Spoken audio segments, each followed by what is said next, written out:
Most niche topic podcasts struggle to grow beyond a handful of listeners, but this podcaster has done something different. Neil Cozzi hosts Ancient History Hound. He's been podcasting for 8 years and has grown a loyal following of history enthusiasts, as well as a subreddit dedicated to his podcast with over 4,000 followers. And in this episode, you'll discover why your personal enjoyment needs to be a key metric of your podcast's success, how Neil puts together these high-quality, mini-documentary-style podcast episodes, how to start and grow a subreddit dedicated to your podcast, the call to actions you should use if you want to retain listeners, and much more. So keep listening to learn how Neil has consistently grown his podcast over the last 8 years. So, Neil, when you started the podcast, I'm presuming the blog came first, and then at some point you decided there should be a podcast for this blog. Did it go something like that? The background to it is that I studied ancient history at university and then I did a part-time master's in classical civ, and I just fell in love with the subject. Didn't pursue it academically, largely because I probably wasn't clever enough, to be honest with you, and I was doing a bunch of other stuff, but I still wanted to connect with the topic that I really loved. And I did some Roman reenactment, enjoyed that, and then it sort of started to take more form around, I think it's about 2009, something like that. And I got myself some Roman reenactment gear and I started doing YouTube content, and it was pretty basic. And you can find my YouTube channel and go back to those early videos, and it's no AI, no special effects, really basic stuff, just talking about Roman armor, a few other bits, but there's only so much you can do. And I thought at some point it would be quite a good idea if I could perhaps do a podcast, and that sort of happened back in 2017, and I'd been doing a blog in the meantime, and I thought, right, let's kick this up a bit. So in 2017 I had started off my podcast, and I then upgraded to getting a website. That happened in 2018, so it was about 6 months afterwards, because I thought what I need to do is try and sort of map what I'm doing across different ways of platforms, essentially, so people can read what I'm talking about. It was also quite helpful later on because I started doing episode notes for my podcasts. I was very conscious that if I'm sharing resources, particularly other people's research, I need to be able to give people signposts as to where to find stuff. And so in episode notes, I put all sorts of bits in there, but also I put down the reading list so people go and find the great work that people have done that I've read that have helped me form a particular episode. So that's really where it came from. And now I'm just under 100 episodes in. I've covered a range of different topics and I've just enjoyed doing it. And I think that there is a lot of pressure put on podcasters by themselves and by by their own expectations. So there's sort of external, internal pressures. And this is what I enjoy doing. I get some great feedback. My biggest thing is getting people contact me saying that they enjoyed the topic. It's not about me. I have a face for podcasting. It's more about the content, and I'm very conscious of making people interested in things and giving them an option of how to do that. So, for example, when I've had guests on, there have been instances where I start by saying, what got you into ancient history? Because we think of it as a very niche subject. They think of it as you have to go to a public school or private school. Never the case with me. I was the first in my family to go to college. So you've got a number of people that are academics that I've spoken to who've written books, who've done really well for themselves. And they started out they watched one of them made me feel very old. They'd watched The Mummy, and that got them into ancient history. It can be something like that. And I think humanizing it and making people realize that it isn't this far away, distant, sterile subject is a good way of doing that. And that's what I do. So I've got my website, I've got my podcast, I've got TikTok, I've got too many platforms, to be honest with you. And so that's what I do. And I just try and find stuff to talk about, which isn't that difficult. And then in terms of putting the podcast together itself, it sounds natural, but it also sounds like there's a lot of work that would have to go into scripting and some research, maybe. Like how scripted is it, or is it just prompts? There's a lot of work. I feel like when I make a podcast, I'm one of those directors who've made a 15-hour version of the film, and so most of it gets edited and left on the editing floor. My thing when I went into it was to try and find, I couldn't be the biggest and I couldn't be the best. What I could do, though, is do something unusual. So what I try and do with my episodes is find content that other people don't necessarily cover, or if they do, cover it in a different way. For example, I did an episode on gladiators. Now, the template episode for gladiators might be, here are the gladiators. My one was, well, why? Why the gladiators? We think of it as an automatic thing, but there had to be a day when there wasn't gladiators, and then a day was. So what caused that to happen? And so I approached it from, why did gladiators become a thing? How did that manifest? The political things that went on to make sure that they kept the dynamic of the gladiators as a really popular thing. And so that's what I try and do with my podcast. It's very much about finding a different angle if I am covering something mainstream, or a topic perhaps that I don't see as being covered elsewhere. And what that means, to sort of get to your question, is that I have to do a huge amount of research. Just to give you an idea, I have a full-time job. I have something that in theory is a social life. So that means I've got evenings and weekends. I probably spend, of an average weekend, 4 hours Saturday, 4 to 5 hours on a Sunday, either researching, scripting, doing all that kind of thing. And then I try and fit in a couple after work sessions during the week. Of course, life happens, you get ill, things that you've got commitments, so that can really impact a perfect plan. And I do a huge amount of research because I approach it from an academic perspective. I'm not an academic, but I did do degree and a master's, so I approach it in that way. And that might mean, for example, I come across a paper, and the paper's talking about a specific topic that I'm researching, and it might say, Livy says ... I'm going to go and find that. I'm going to go and find that source, that reference, and double check it, as I would do if I was writing an essay back in the day. And that has actually borne fruit a few times, because there have been articles sometimes where Livy doesn't say that, or he's saying actually something else, which is more interesting. And then I go down another sort of rabbit hole, which I'm always doing, and I find something else really interesting to include. So I really do all my research from the base up. So I buy books when I can afford them. I use free online research. There are various sites you can find stuff on that people have submitted papers. And again, I always cite these in the episode notes. Huge amount of work. And that does impact things, because I will never, ever release an episode unless I'm happy with it. And there's been a couple of instances where right at the end of it, I've edited it, I've gone back and gone, no, start again, because I can do more. There's something else interesting here. I'm going to give you an example. I was researching, currently I'm doing a series on months of the year in ancient Rome and the festivals that happened in them. And there was one that involved, I'm currently doing a particular goddess, and there was a reference, again, as Pausanias says. Pausanias was a really interesting source.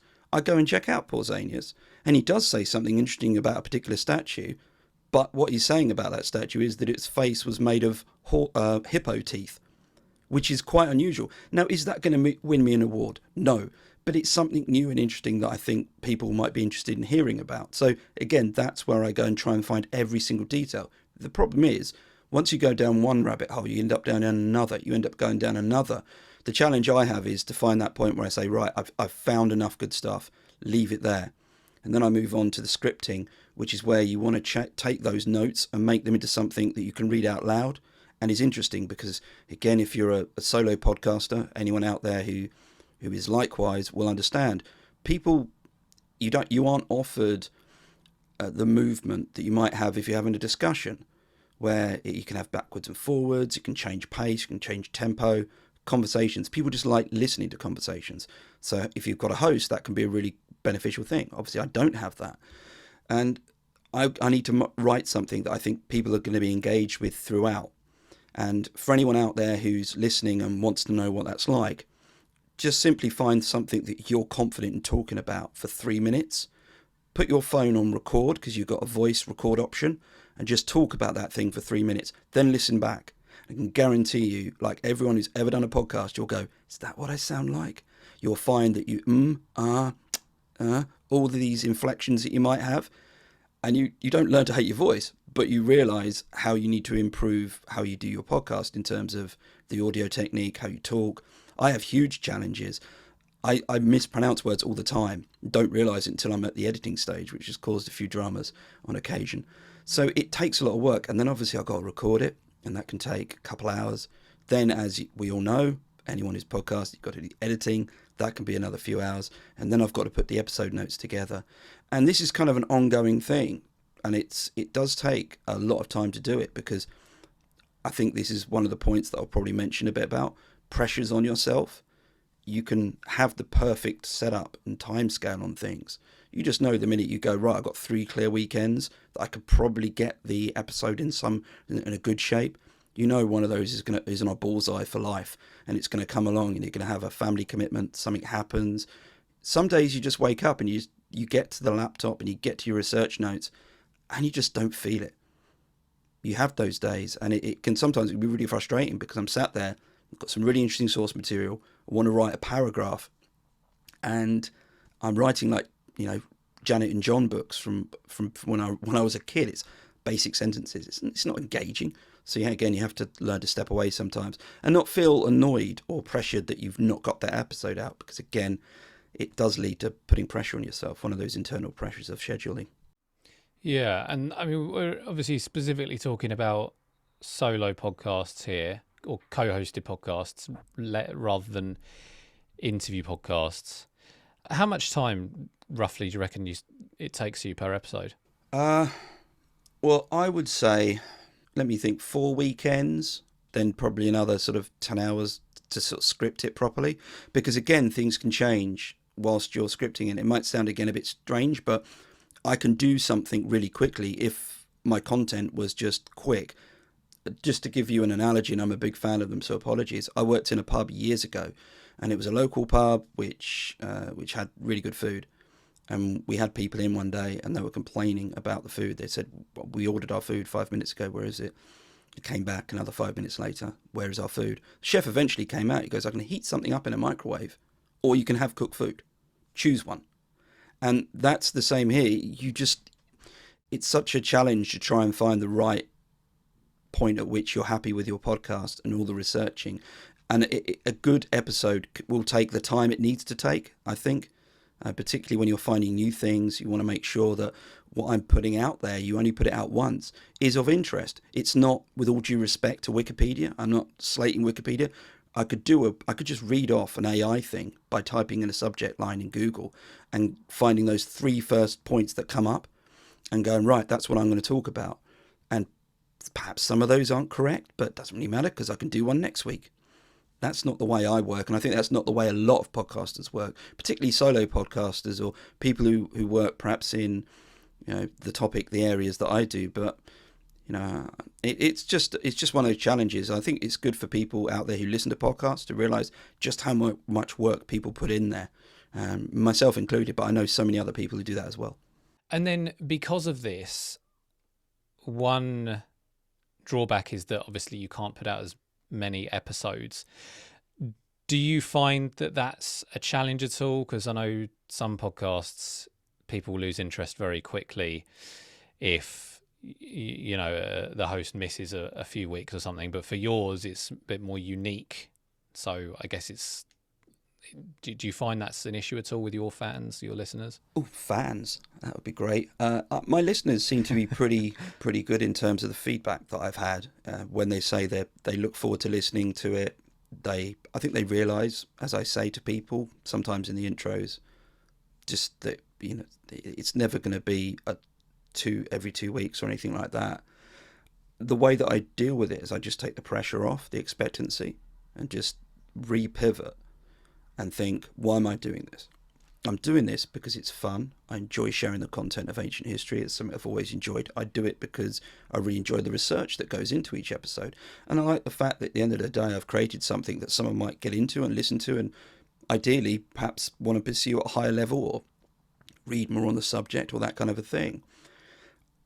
There is an absolute pressure on podcasters. I think in certain areas, people feel it more.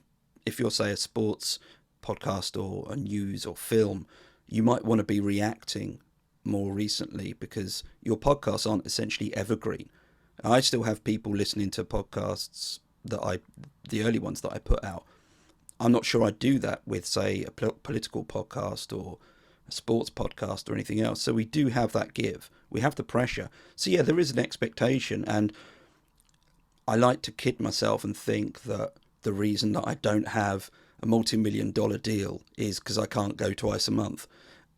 The reality is probably that's probably not the case, but I know full well if I was able to put this episodes, say 2 a month out, I would probably get a bit more exposure, a few more listeners. But ultimately, you have to be comfortable when you're podcasting with the resources that you've got and not to worry about what everyone else is doing. And that's a huge thing for people. There is a lot of pressure, as I said, people put on themselves, a lot of expectation. They look at other podcasts, not thinking what those resources the other podcasters might have, and they expect to keep pace with them. Now, another analogy, I do parkrun. I do it because I'm almost 50. It's one of those things that I could do exercise outdoors. I go to the gym, but it's great to do stuff outdoors. I get a sweat on. There are so many reasons why I enjoy doing it. My time isn't one of them. It adds to it. So if I do a good time, it makes me happier. But if I don't do a good time, it doesn't make me sad about doing it. And when it comes to sort of podcasting, I try to use that as a sort of analogy to how I approach podcasting. If I can't get the episode out, no one's not going to hurt anyone. Ultimately, I think that people have so many podcasts now that if you're not producing one each week, people have got lots to listen to anyway. So it might be that if you're producing too many podcasts too frequently, people might be missing them. I know full well I've got podcasts backed up that I listen to, and I'll miss them occasionally because, that was last week. Well, this is this week now, so I've already got some others to listen to. It's not how fast everyone else is running. When I go along to parkrun, I waddle along, and I'm not envious of the fact that someone far younger than me, far fitter than me, or even someone older than me is going quicker than me, because everyone is their own resource. And when you're podcasting, that's so much the case.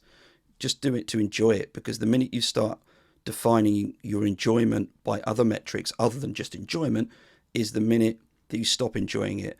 And that's when podcasts fail, because as I'm sure you know, podcasters suffer from burnout, but they also just give up. And there was a stat going around, I don't know how true it was, that something like 90% of podcasts never get past the first 3 episodes or something crazy like that.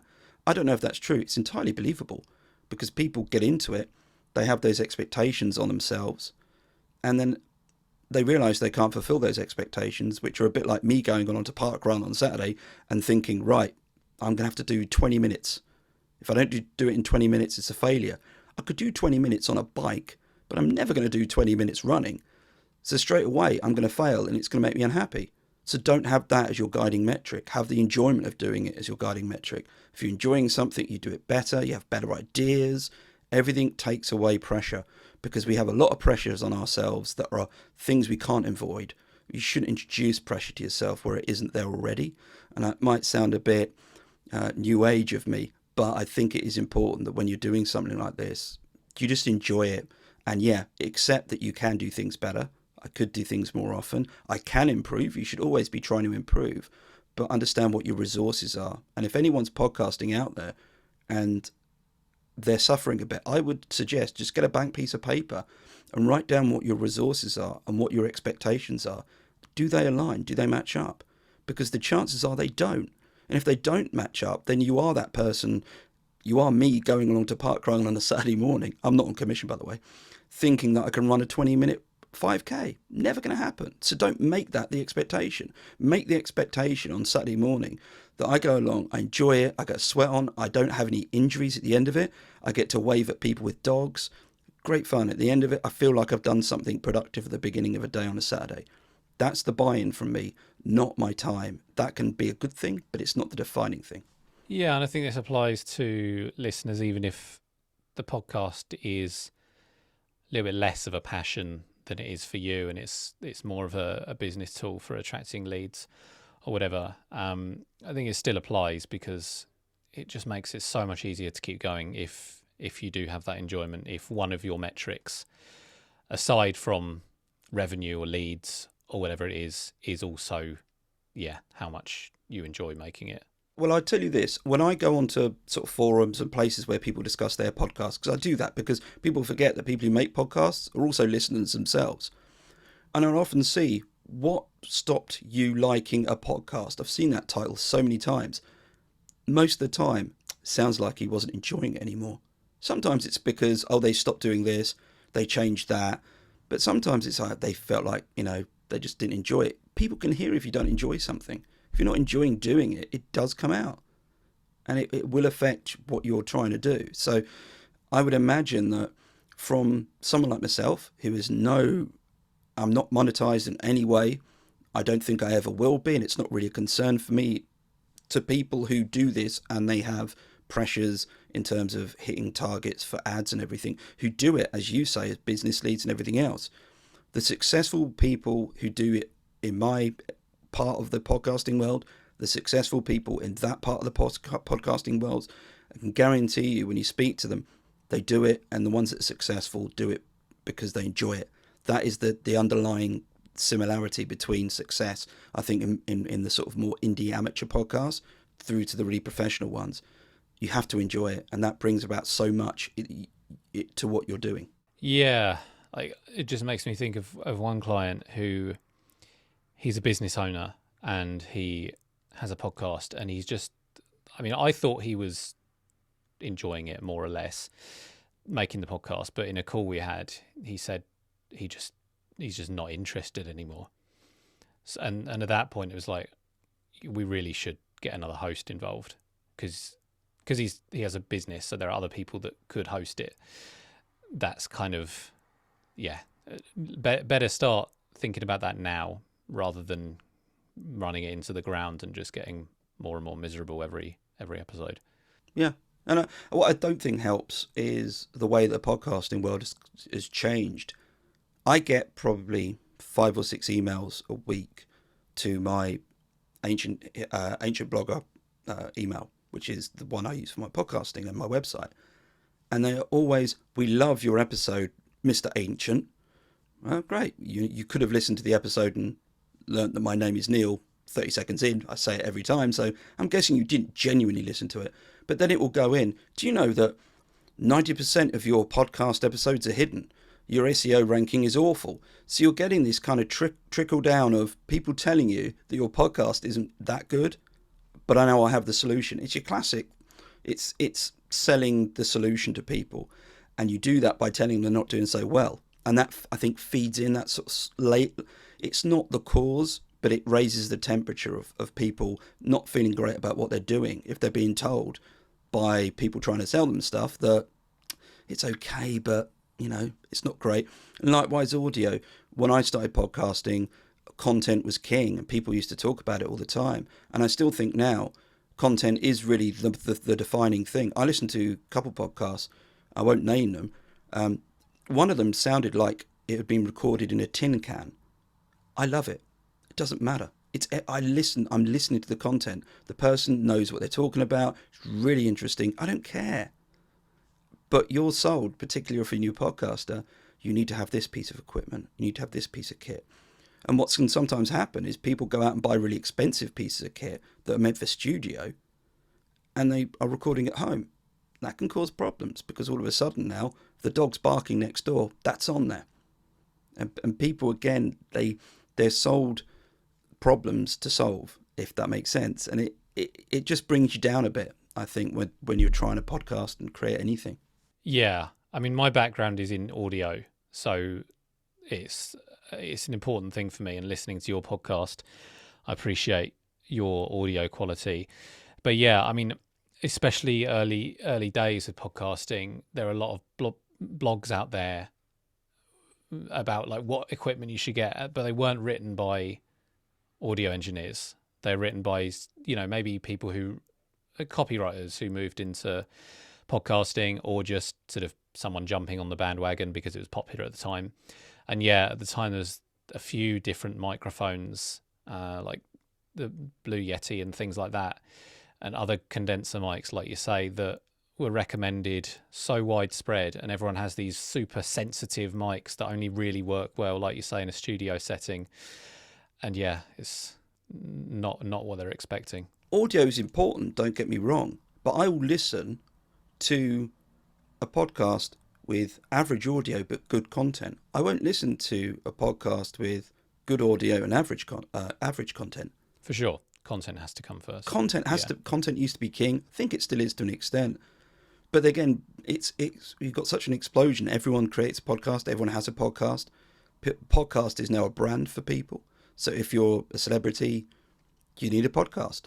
Michelle Wolf's a comedian, and she actually had an interesting interview when she was asked by her agent, do you want to do a podcast? And she said, I hate them. She's doing one. And she said that the only reason she does it is because she's able to do new material. But the point is, she was told that she needed to do one as part of her brand. That wasn't necessarily the case as much 7 or 8 years ago, or even perhaps 5 years ago. But now, if you're a celebrity or someone who is relatively famous in some way, you need a podcast. And that again puts pressure on people, because if you're creating something, how can you compete with that? I know full well, for example, if you had some contestant from reality TV show decided that they wanted to do something about ancient history, in a week they'd probably do all the downloads I've ever done. But they wouldn't have written it. It would be written and researched by someone else.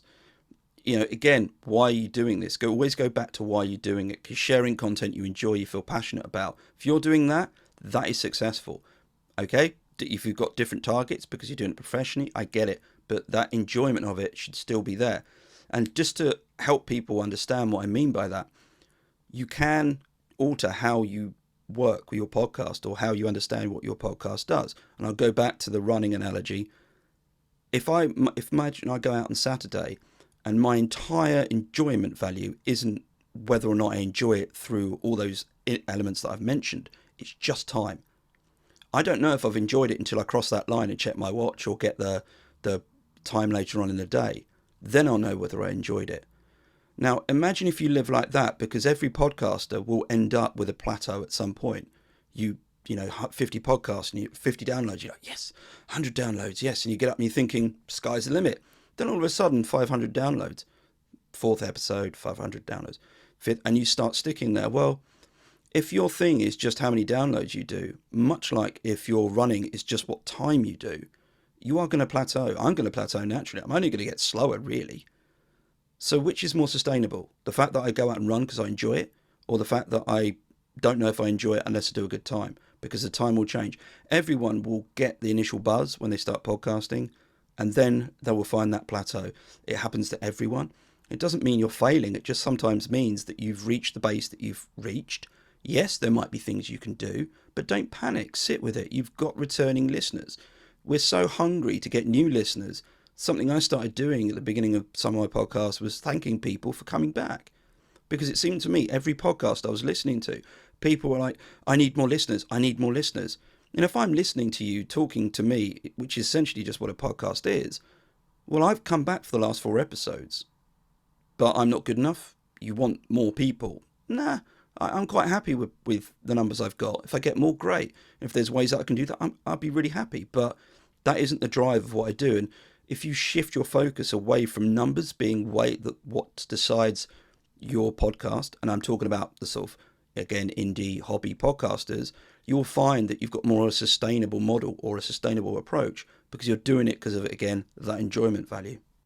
Yeah, that's partly why the main call to action that I recommend and that I use on this podcast, instead of share it and do these things so that we can reach more listeners, it's subscribe so you don't miss the next episode, because it's more focused on that particular listener and what, you know, if you like this, then you can have more.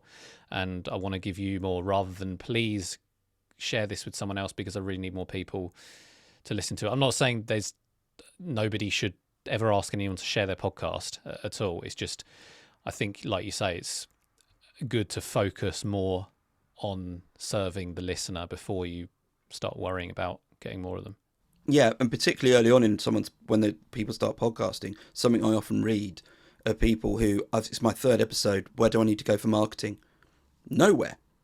Get 20 episodes under your belt, get 10 or 15 episodes under your belt, then you have a backlog, then you have a catalogue. So when you do, or if you were lucky enough, or you've done really good things to pop, all of a sudden, I know what it's like. It's a new episode, new podcast, sounds good. 2 episodes. Okay. I'm not trusting that there's going to be a 3rd. If I see 10 or 15 episodes, I think, okay, there's something going on here.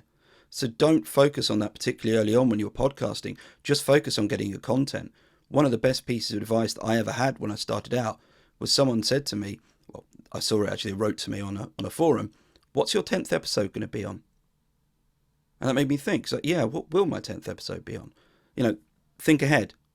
It's a long game, as it were. You know, you might be lucky enough, you might be one in a million who hits it overnight and then becomes a sensation.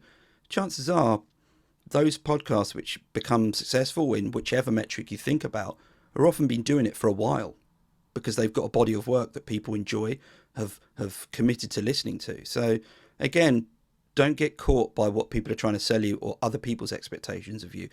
Work out what your expectations are of yourself, if they're reasonable, and then keep to them. And, you know, ask people for support, ask people for questions, and, you know, just try and get some feedback.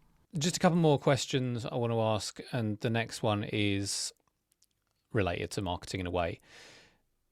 There's a subreddit for the podcast, Ancient History Hound. Yeah. If I've got that right. Yeah.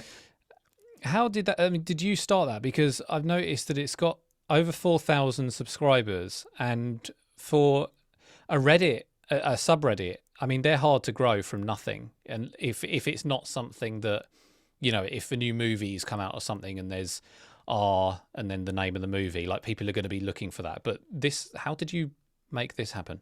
I am the worst at promoting myself or promoting the podcast. Many people, I feel really awkward. I'm not naturally a salesman or anything like that.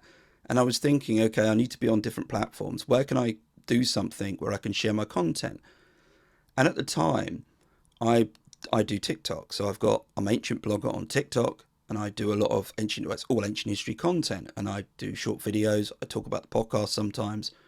I put it, and again, this is me being a bit more efficient in life. I repost it on Instagram and on YouTube as well. So I'm able to use the content across different platforms, which I'm told is a good thing. Here, old dog, new tricks and all that. And I thought, I have a subreddit because I've been putting stuff up and it had been going down really well in some of the ancient sort of history the subreddits. And I thought, why don't I do one for the podcast? And what I can do is I can put a mixture of content from my website, my YouTube videos, my TikTok videos, shorts and things.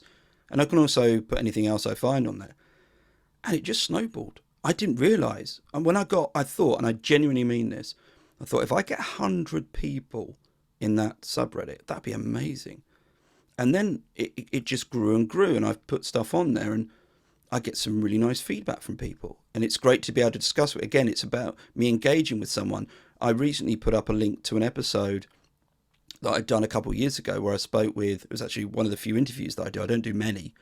And I'd interviewed Dr. Andrew Tibbs, who's an expert on Northern Britain in the Roman period. And I put a podcast because we had an interview, we had an episode. We ended up talking for about 3 hours, which obviously wasn't going to be one episode. So I had to edit it down heavily and create two. And I said, here's one of the episodes. And I got an email, got a message on there, which said, I listened to this when it came out. That was great. And it allows me to have that interaction with listeners to sort of say thank you to them for listening to my stuff, but also, again, promote me. You know, as much as I don't like it, I do it. I have to. And it gives people a way of viewing my content. And again, it allows me to be a bit more efficient. So as I've been doing the research recently on festivals in ancient Rome, because I'm doing a mini-series on that, I've come across what I think are some really interesting sort of pointy short facts or things, and I'll stick them on TikTok, and then I'll put them again on Ancient History Hound subreddit, and people can watch them, and hopefully they learn something they didn't know about, or get interested, or ask questions. So yeah, that's a way that I've been able to engage with the audience and new people, because again, it does bring people over. I don't know what the conversion rate would be from anyone listening to anything that I put on there, but it's something, you know, it makes me feel like I've done something. So that's a good thing as well. Yeah, awesome. Because I feel like a lot of listeners would never have even thought of starting a subreddit for their podcast, but it has to be the right thing. Like there has to be the topic, the niche there. Like if there were plenty of people on Reddit already that were kind of a little bit starved for ancient history content, then it's going to be much easier, like you say, to use other existing subreddits to spread the word of a new one. And whereas, yeah, some topics might be a lot harder to do that with. Oh, totally. Part of it was because I think there was a change on Reddit where you couldn't post, some subreddits wouldn't allow you to post video clips. And I'd been previously posting, because this is why I don't have a brain. My profile is Ancient History Hound and the subreddit is called Ancient History Hound. You can probably work out well how that's gone. And initially I'd been posting sort of bits of my content on various ancient history forums or subreddits. And quite a few of them then stopped the video. And I thought I had some really good stuff there. And the only problem I have now is that I can't really share it across because there's a whole thing about self-promotion. Some of the subreddits are really good about it. Greek mythology, for example, they're totally fine with me posting my stuff and saying that this is from me, I can cross-post it. Other places, I didn't realise, but I had that mod notice to say, you've been suspended from here because you've done it. And I apologise, I didn't realise. But it's frustrating because, particularly with ancient history, there is a lot of bump. There is a lot of really low quality stuff that gets put out with no context. And it's just quite simply inaccurate. Especially with AI. Oh, don't. Some of the things you get seen, I mean, I always think I could spoof it. I could spoof some of these things. I could do an AI thing of a Spartan wearing, I don't know, World War II kit, holding a shovel or something, or a flamethrower, I don't know, or even something from Star Wars. There we go, let's do that. And I could say something like, Spartan men were so tough, each morning before they got up to breakfast, their mothers would make them fight a bear, and just put an irrelevant quotation, like a source behind that. That'll get reposted. No, there'll be people, most people go, oh, yeah, sounds right. There's so much of that kind of stuff kicking around. I don't challenge it, but I like to be able to put my own stuff out there that, in a way, kind of counters it slightly. So that's something I see a lot on various platforms. Reddit, not so much. I see it a lot on TikTok. And again, you have to kind of bite your tongue because I'm not on there to put anyone down. I haven't got time. I'm not interested. All I'm doing is trying to share the stuff that I create. So, but at times it is a bit, really. Finally, just going back, because the podcast's been going for a few years now, and lots has changed since then, like we've been talking about. Is there anything that you would have done differently from the start? Like if you go back now and restart the podcast? In some senses, no, because there are only certain things you can learn by doing a podcast. Most people's podcasts, if you listen to the first episode and listen to the 10th or the 20th, they're very different. They become different things. I think that early on, my podcasts are very quick because I was scared of silence. And so the pacing is me just talking, and I had feedback from one of my early ones, and it sounds like somebody said, I like your podcast episode, but it sounded like someone was machine gunning facts into the side of my face. And I went, yeah, fair enough. I think there's that. I think being more, tailoring the episodes a bit more to people. I was very much about creating content I thought I would like to listen to, or I couldn't see somewhere else. I think there is something about respecting what people might like, might not be what you want to always create. So tailoring that. Audio wise, there's been so many things I've learned about how I talk on the podcast, how I use my audio. I think the big thing is pressure, because I did fall. The reason I talk so much about this is because early on, there's a couple podcasts that have done incredibly well that came from a similar background as mine, and have and I early on just found it so frustrating that I wasn't able to compete with them. Now, I won't name them. They're great podcasts. I listen to them. I have the utmost respect, and they're actually, in a way, they've inspired me to improve. But it's that whole, don't look at other people. When you're running, that person, that 60-year-old is just gone whiz past you. You don't know that he wasn't doing marathon runs in incredible times 10, 15 years ago. Don't try and race other people. Just understand what you can do. I got tied up into that bit, so it did cause problems. So I think that's probably the big takeaway for me, and perhaps a bit more on the trying to get my podcast out to different places and talk to people about it, which I'm not natural at. So yeah, I think those are the two main things. Just ignore all the noise and the heat. Just create content and enjoy doing it, and just focus on what you can do, not what you're not doing necessarily. Awesome. Thank you. So, yeah, I mean, that kind of nicely wraps things up.